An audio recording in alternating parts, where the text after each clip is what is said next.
Guys, आज मैं आपके बीच कुछ मैट्रिकुलेशन के सवालों को लेकर आ रहा हूं, जिसमें मैं 2023-24 के बीच जो महत्वपूर्ण प्रश्न हैं उनको साथ लूँगा। तो सबसे पहले मैं फिजिक्स में आपको ये बताना चाहूँगा कि फिजिक्स के अंतर्गत आने वाले कुछ महत्वपूर्ण सवाल हैं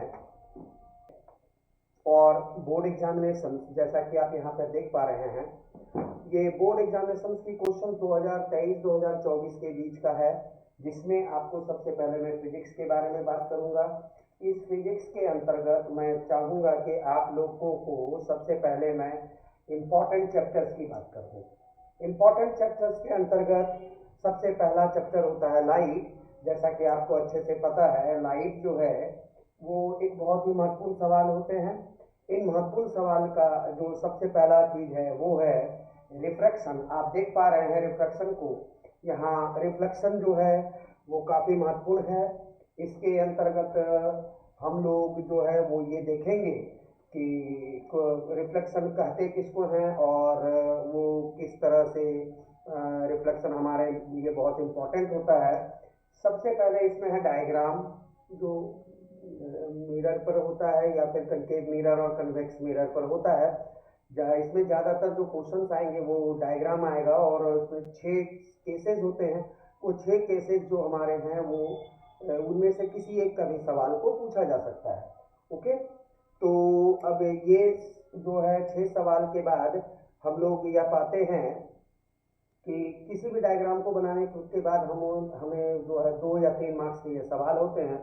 अगर डायग्राम आपको नहीं आता होगा तो मैं इसे एक अलग सा वीडियो बना दूंगा जो आपको काफ़ी मददगार होगी। इसके बाद जो दूसरा टॉपिक होता है वो होता है साइन कन्वेंशन।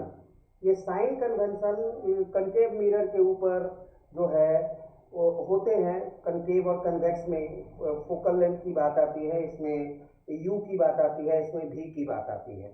ओके, इसके बाद जो हमारा टॉपिक आता है वो होता है यूजेज ऑफ कनकेव मिरर। बहुत इंपॉर्टेंट है, इसमें से किसी 2 यूजेज के बारे में आपको बताना पड़ता है। ओके, तो ये 2 यूजेज जो हमारे हैं वो पहला तो है कि हम दाढ़ी बनाने वाले दर्पण में इसका उपयोग देखते हैं, और एक 2 उपयोग और है जिसे मैं अगले वीडियो में बना दूंगा।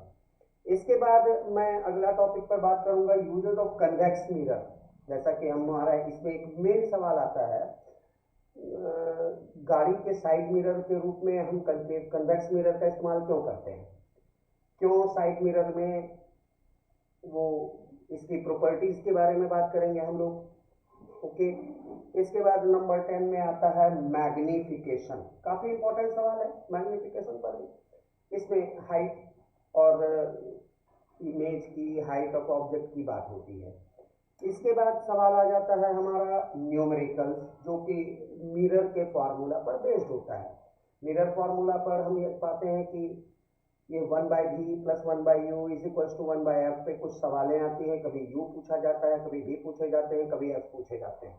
और सबसे इम्पॉर्टेंट सवाल जो मैं अब तक आपके लिए बचा कर रखा था वो था हमारा लॉज ऑफ रिफ्लेक्शन। ये काफ़ी इंपॉर्टेंट सवाल है, आप लोगों को जरूर आता है ये सवाल। आप चाहें तो इनको अच्छी तरह से आप समझ भी लें और अच्छी तरह से डायग्राम बनाना इसमें काफ़ी आवश्यक है। ओके,